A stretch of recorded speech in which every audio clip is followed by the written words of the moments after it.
Magandang umaga po sa inyong lahat. Kumusta kayo dyan sa Pilipinas? At ngayong umagang ito po, kung nasusundan po ninyo ang ating pakikinig lagi ng salita ng Diyos, na andito na po tayo sa Efeso, sa Ephesians, unang Efeso.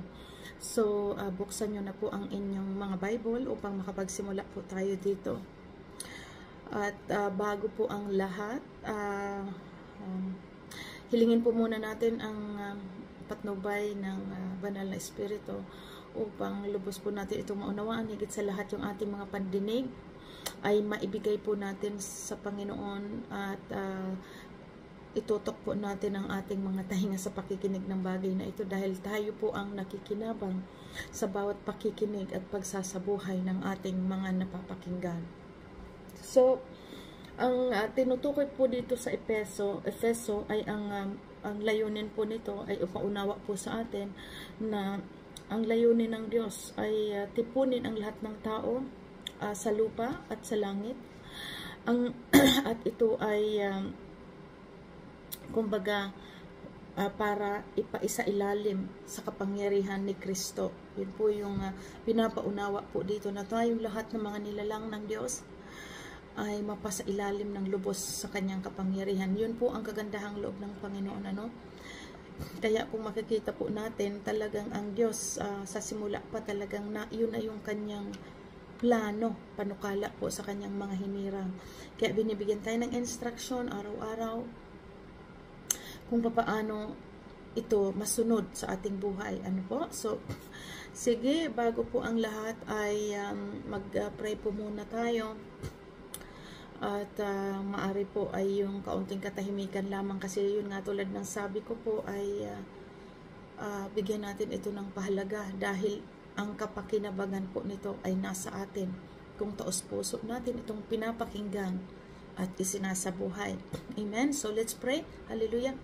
O dakilang aming Diyos sa langit na nakamasid sa amin sa oras na ito. Minsan pang muli, Ama, ang bawat isa na naandito, kilala niyo po sila at ikaw may pagkatawag ng kanilang mga pangalan. Salamat po sa banal na Espiritu na patuloy nag-uudyok sa kanila, na laging pakinggan ang mga salitang ito na nagmumula sa iyo, na nagdudulot sa amin ng kapangyarihan. Higit sa lahat, nagdudulot sa amin ito ng magandang buhay, buhay na walang hanggan, at higit sa lahat, nakapagbibigay sa iyo ng kapurihan. Kaya Amang Banal, pinasasalamatan namin, O Diyos, ang iyong paggabay sa bawat naandito. Ikaw na po ang bahalang magbukas ng puso at isipan ng bawat isa upang maunawaan ito. At ganoon din po sa akin, ikaw na po, pinagkakatiwala ko po sa iyo ng lubos ang aking sarili. Ikaw po ang manguna at mapasailalim po ako ng iyong kapangyarihan. Salamat po, Amang Banal, at ang dalangin po namin ito at pasasalamat sa ngalan po ng aming Panginoong Hesukristo. Amen. So, ito po ay tungkol sa, tingnan niyo po mula sa verse 1. Mula kay Pablo, na apostol ni Kristo Jesus ayon sa kalooban ng Diyos, para sa mga hinirang ng Diyos na nasa Efeso at tapat na sumasampalataya kay Kristo. Sumainyo nawa ang kagandahang loob at kapayapaan mula sa Diyos na ating Ama at Panginoong Hesukristo.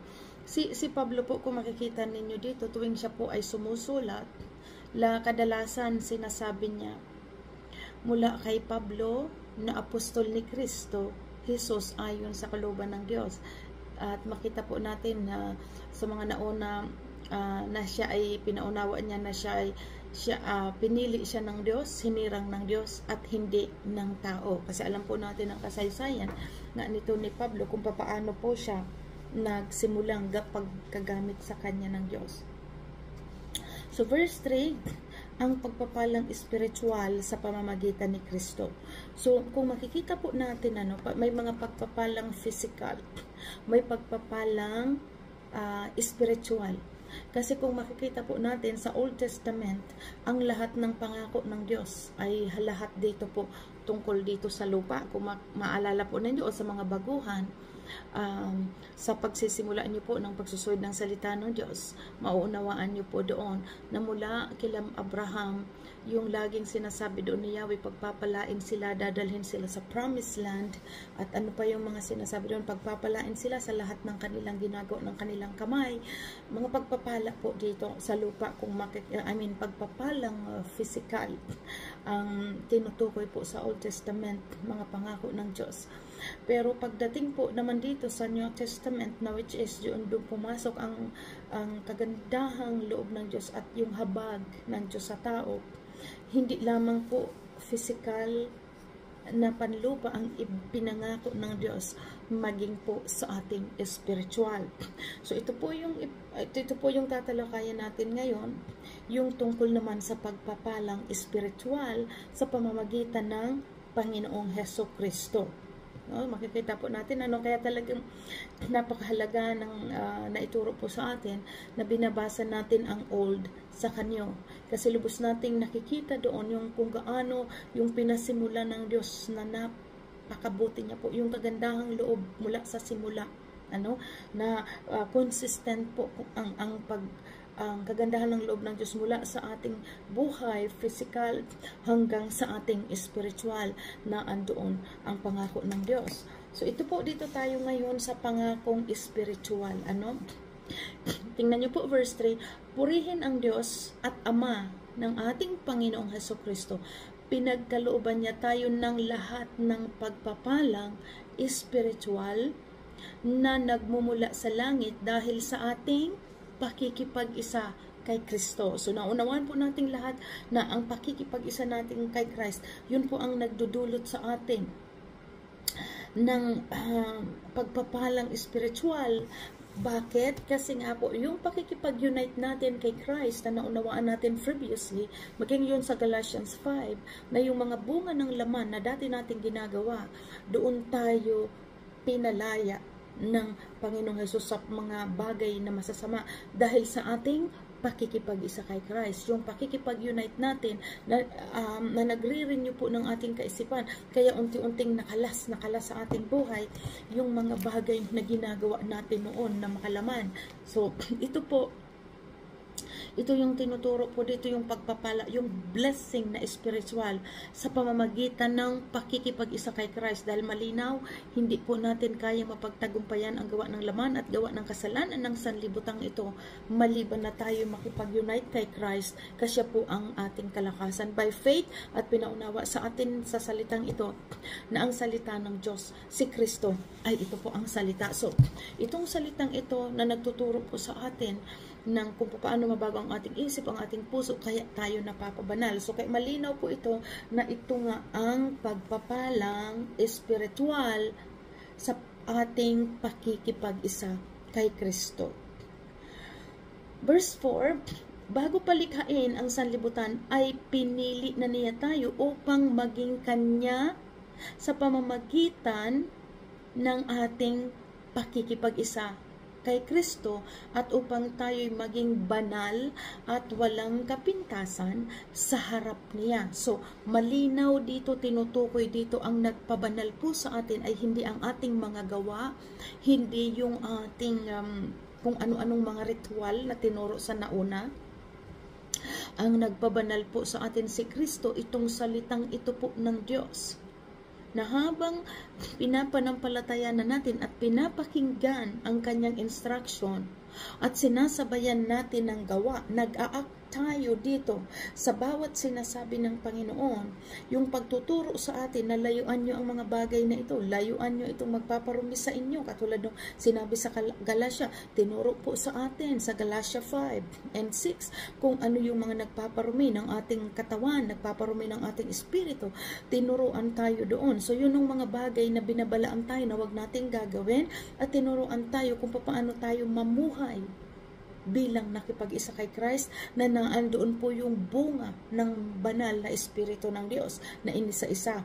At sa inyo pong mga hindi o nakaligtaan na basahin yung Galatia 5, ito po, umatras lang kayo ng dalawang pahina. Galatia 5, tingnan niyo po, balikan po ninyo doon at doon tayo napaalalahanan ano yung mga bagay na dapat iwasan, ano yung mga bagay na nagiging dahilan, nagkukos ng pagkakasala ng tao upang hindi makapasok sa kaharian ng Diyos. Ano yung mga bagay na yun? So nabigyan tayo ng karunungan doon na yun ang iwa-watch out natin na dapat hindi yun makapasok pa sa ating buhay. Mga gawa ng laman. So chapter 5, balikan niyo po sa Galatia chapter 5. So ngayon, ang katulad nga dito sa verse 4, bago palikain ang sanlibutan ay pinili na niya tayo upang maging kanya sa pamamagitan ng pakikipag-isa. So, makakalapit tayo sa Ama. Napakalinaw po, walang makakapasok sa Ama maliban sa pamamagitan ni Kristo. At again, si Christ ay nagkatawang tao, ang salita ng Diyos na nagkatawang tao.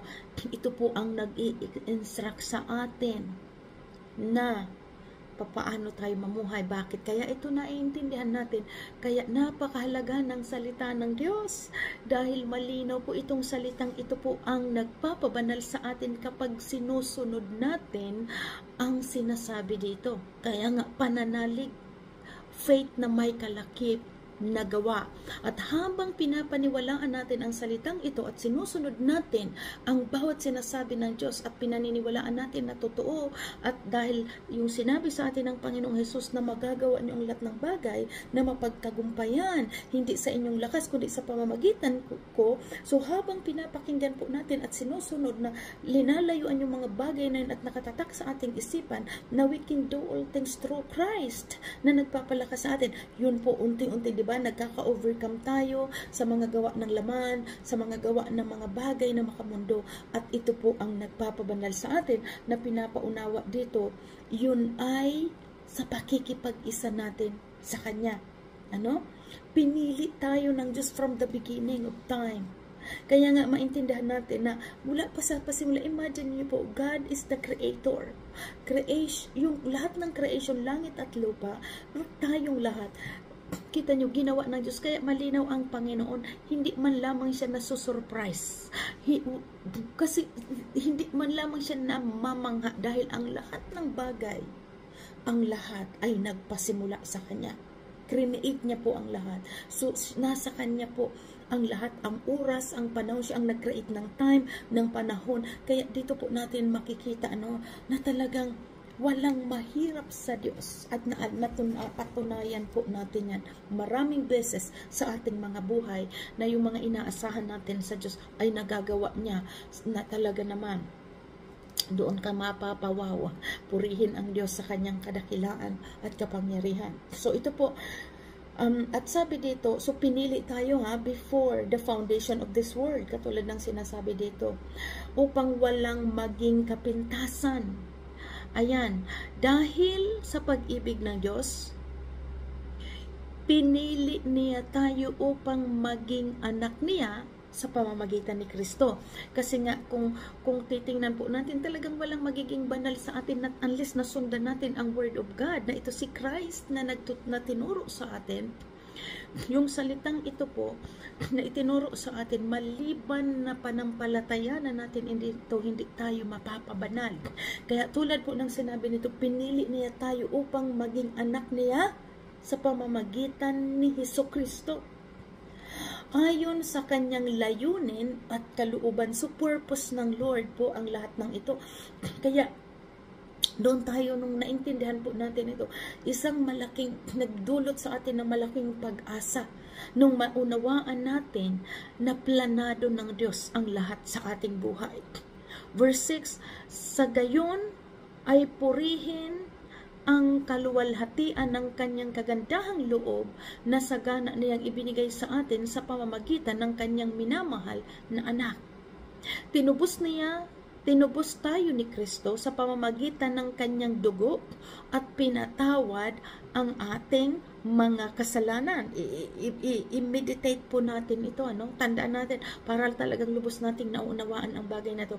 Tinubos tayo ni Kristo sa pamamagitan ng Kanyang dugo at pinatawad ang ating mga kasalanan. Ganoon kasagana ang Kanyang kagandahang loob na ibinuhos niya sa atin. ayon sa kanyang karunungan at kaalaman, at pinaunawa sa atin ng Diyos ang hiwaga ng kalooban ayon sa kanyang layunin na isa kakatuparan sa pamamagitan ni Kristo. Kailan natin ito po naunawaan? Ng lubusan.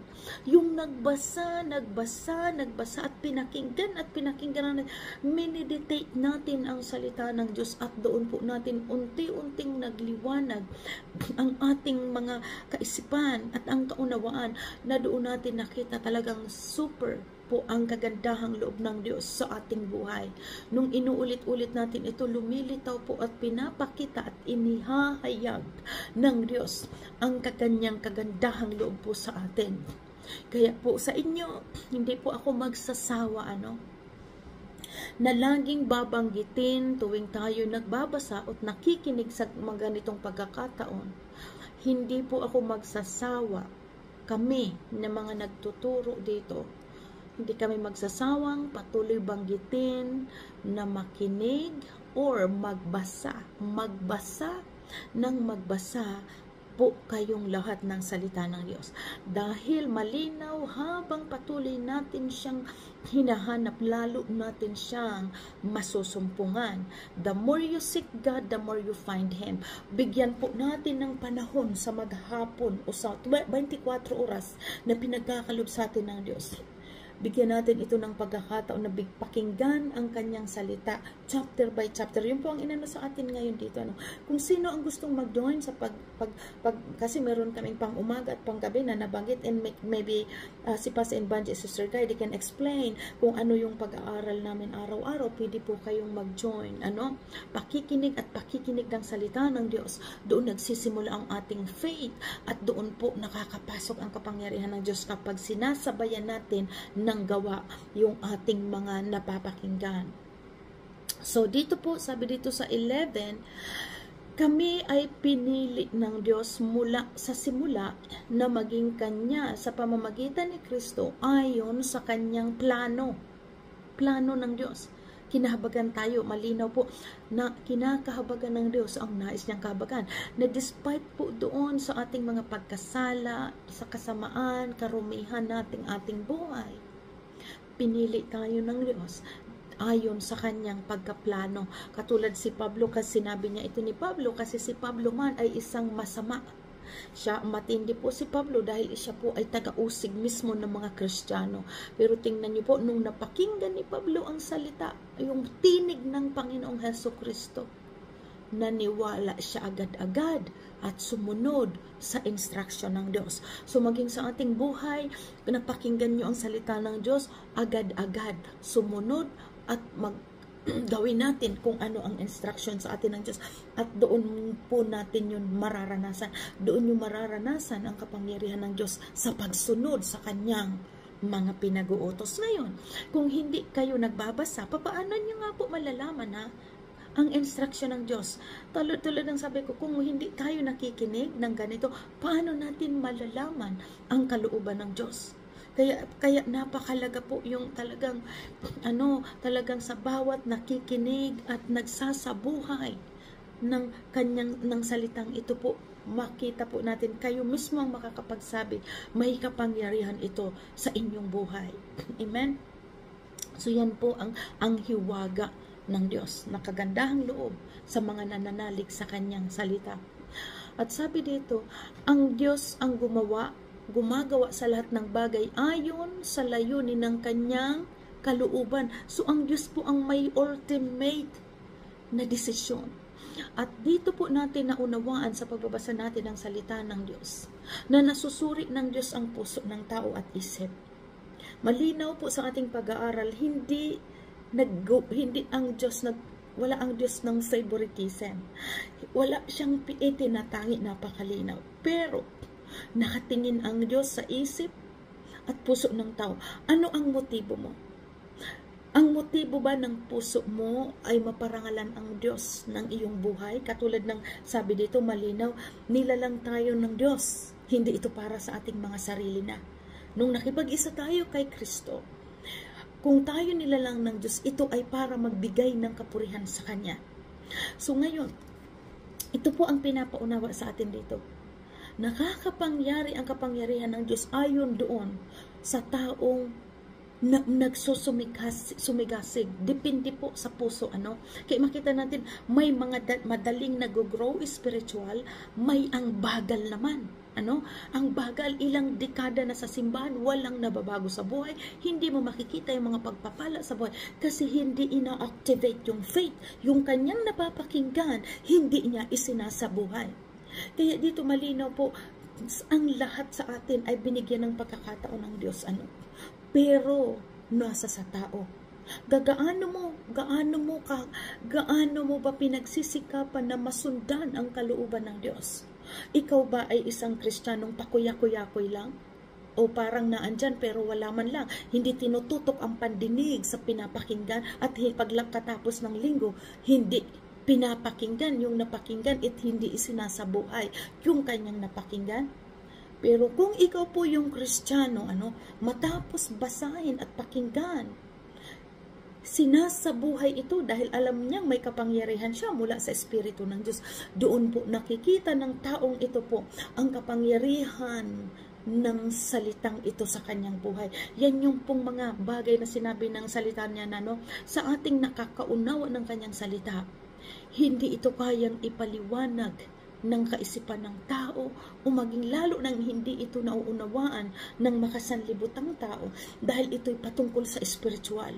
Spirit, ibig sabihin na andoon po ang pagpapaunawa ng Diyos sa isang tao nasa ilalim ng kanyang espiritu. So kaya pinapaintindi po ito sa atin na maunawaan natin ito, na tayo ay binigyan ng pagkakataon.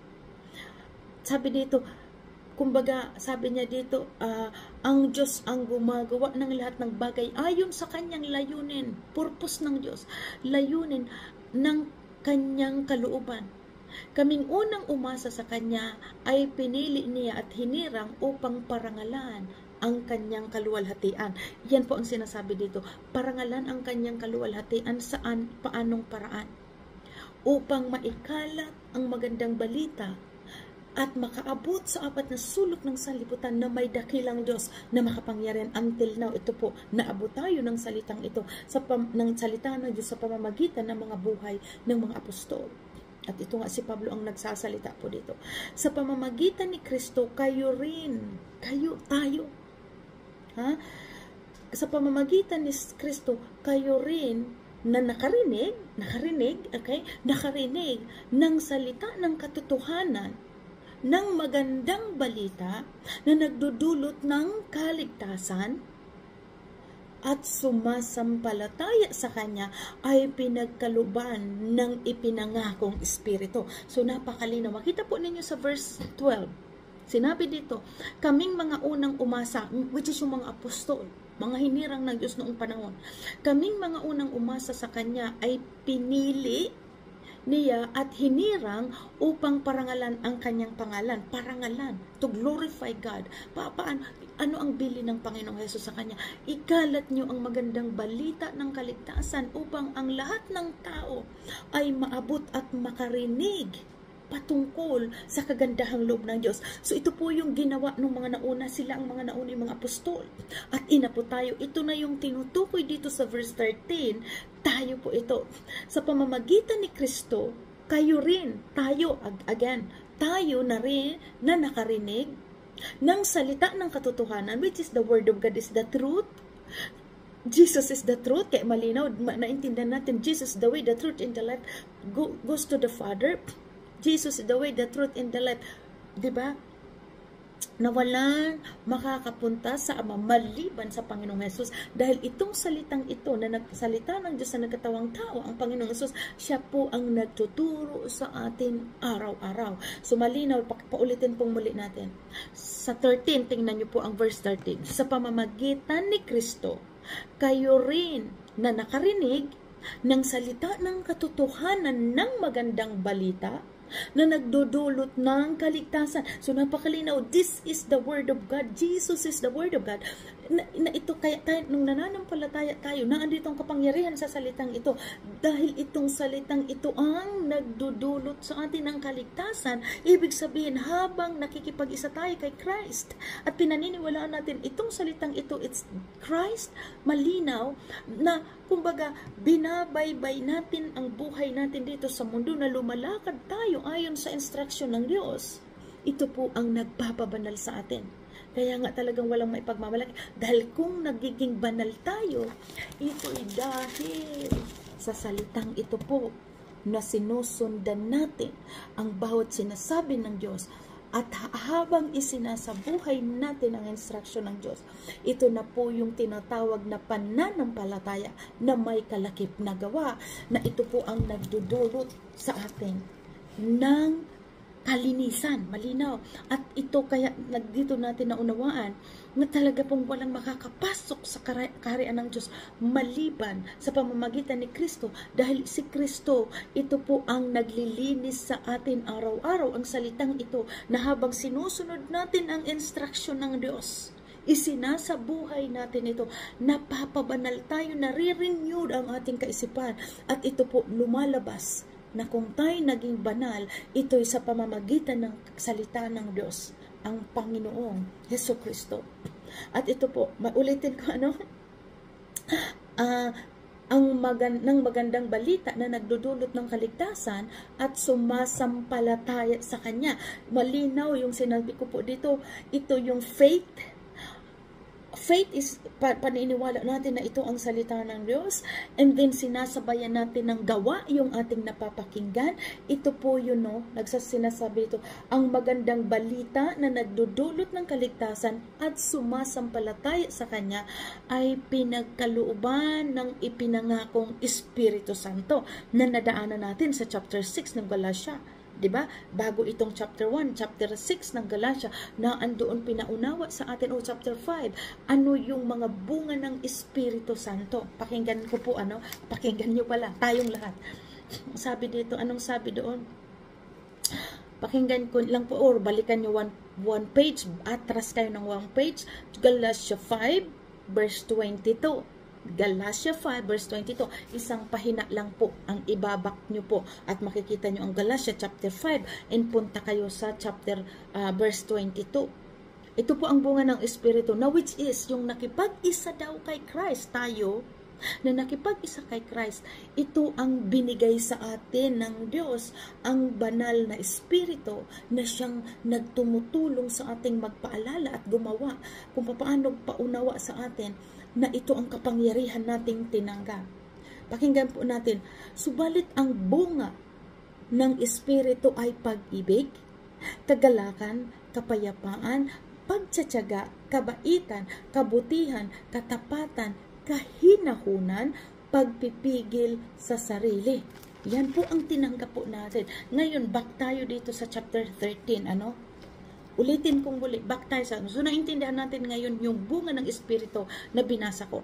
Ngayon, balik tayo dito sa chapter 1 ng verse 13 sa Efeso.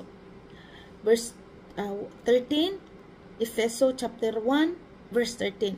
Sa pamamagitan ni Kristo, kayo rin na nakarinig ng salita, ng katotohanan, ng magandang balita, na nagdudulot ng kaligtasan at sumasampalataya sa Kanya ay pinagkalooban ng ipinangakong Espiritu Santo. So, kaya nga po malinaw sa ating pag-aaral na tayong mga believer, na nakipag-isa kay Christ, wala tayong excuse na sabihin natin na tao lang tayo, o tayo ay patuloy nagkakasala dahil tao lang tayo.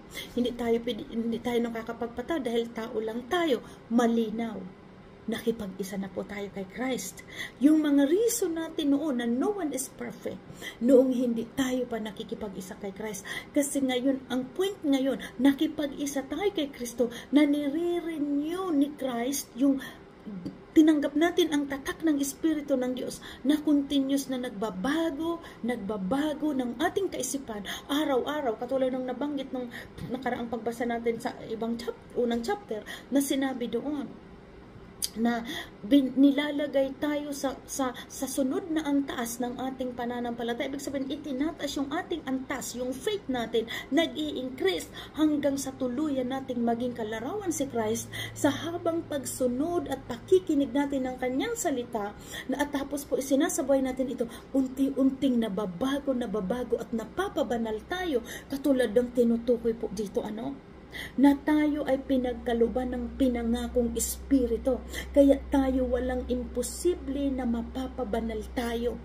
Hindi sa ating sariling lakas, kundi sa lakas ng Espiritu ng Diyos na ipinagkaloob sa atin.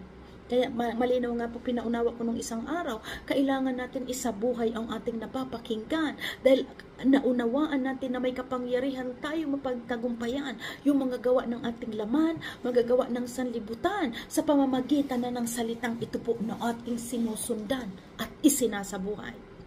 Verse 14, ang Espiritu ang katibayan na makakamit natin ang lubos ang lahat ng pangako ng Diyos sa atin, at sa gayon ay pupurihin ang kanyang pangalan. So bakit Espiritu ang katibayan? Kasi Espiritu, nung tinanggap natin ang Espiritu, yung bunga ng Espiritu na pinaunawa sa atin, nakikita na po natin ito sa ating sarili, na unti-unti ito nagkakaroon ng kapangyarihan, at doon nagkakaroon tayo ng assurance na ito ang proof na makakapasok tayo sa buhay na walang hanggan dahil malinaw, kinakalas ng banal na Espiritu ng Diyos yung mga ugali nating makasanlibutan, yung ugali nating makalaman. Pinapalitan yung mga ugali natin ng makalaman, pinapalitan ito ng bunga ng banal na Espiritu ng Diyos. Kaya pinapaunawa dito, ito ang assurance, ang Espiritu ang katibayan na makakamit natin ng lubos ang lahat ng pangako ng Diyos sa atin, at sa gayon ay pupurihin ang kanyang pangalan. So kaya nga po napakalinaw, sabi ko nung nabasa natin, na-remind tayo ng Galatia 5, yung bunga ng mga laman, pinaunawa sa atin doon ano yung mga bunga ng laman na dapat nating i-watch out sa ating sarili, kung nakakapasok pa ba yung mga klase ng laman na yon, o bunga ng Espiritu na ng Diyos ang nagagawa natin. At ito po ay may katibayan tayo dahil tayo mismo ang nakakakita sa ating sarili. Unti-unting nababago po ang ating buhay.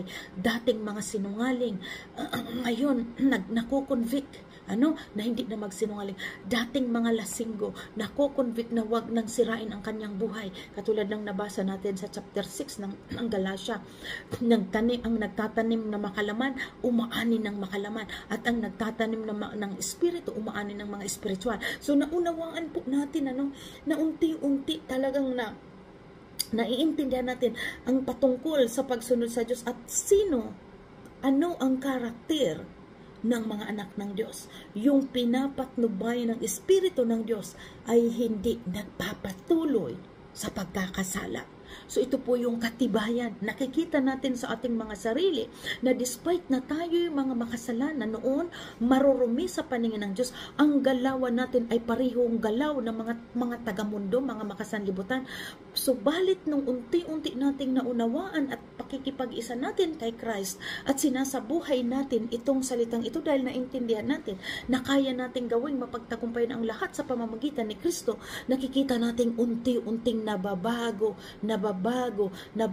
po ang ating buhay sa pamamagitan ng salitang ito. Kaya ito po ang sinasabi sa verse 14, ang Espiritu ang katibayan na makakamit natin ng lubos ang lahat ng pangako ng Diyos sa atin, at sa gayon ay pupurihin ang kanyang kaluwalhatian. Dahil nakikita natin yung praise God Lord, nakalaya ako sa pita ng laman. Praise God Lord, nakalaya ako sa mga bisyo. Praise God, nakalaya ako sa gawaing makamundo. So ito po yun, ang nagpalaya sa atin, binago ng Espiritu ng Diyos ang ating kaisipan na hanggang unti-unti na tayo nabago. At ina yung sinasabi ng Panginoon na tayo'y linis na, pinatawad na tayo, binayaran tayo pinatawad ang ating kasalanan, binayaran tayo sa pamamagitan ng dugo ni Christ. Ibig sabihin, new creation, bagong nilalang. Kaya, panatilihin natin ito hanggang sa kanyang pagbabalik or hanggang sa huling ating hininga. At ito na yung assurance natin pagdating ng panahon Kapag binuhay muli ang mga patay, malinaw na ito po yung assurance natin na makakapasok tayo sa karaan ng Diyos dahil sa pakikipag-isa kay Christ.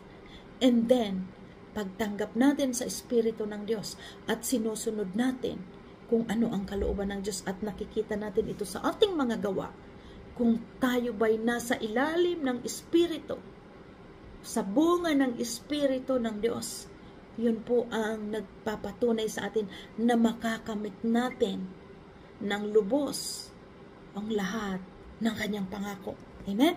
So, ito na po. And then, sa verse 15, basahin ko po ito, panalangin ni Pablo. Ito po yung dinalangin ni Pablo. Kaya nga mula nang mabalitaan ko ang tungkol sa inyong pananalig sa Panginoong Jesus at ang inyong pag-ibig sa lahat ng kanyang mga banal, tandaan po natin, lahat ng kanyang mga banal. Ang tinawag po ditong mga banal ay tayong mga tagasunod ni Christ.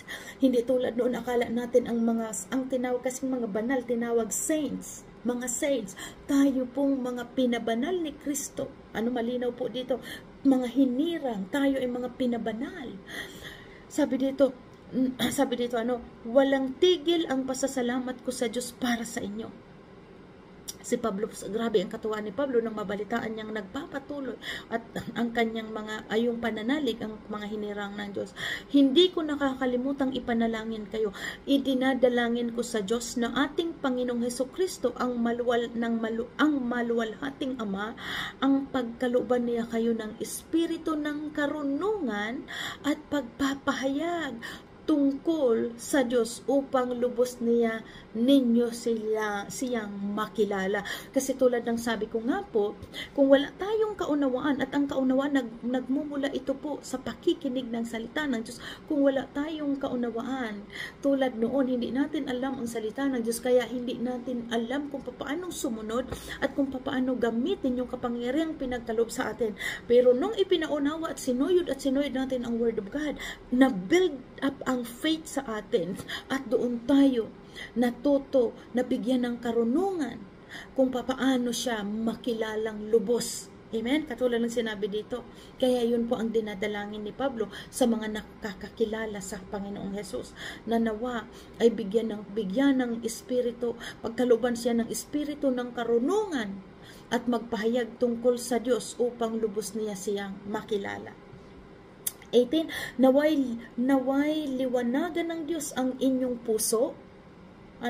Naway liwanagin ng Diyos ang inyong mga puso upang malaman ninyo ang pag-asa para doon ay tinawag niya kayo. Kailangan po liwanagan, ibig sabihin malinis po ang ating puso upang maunawaan natin na tayo ay tinawag niya. Kung gaano ipaunawa po sa atin dito kung gaano kasagana ang pagpapalang inilaan niya para sa kanyang mga banal tayo po ay pinabanal ni Christ. Malinaw, hindi tayo kundi ang salitang ito po ang nagpabanal sa atin.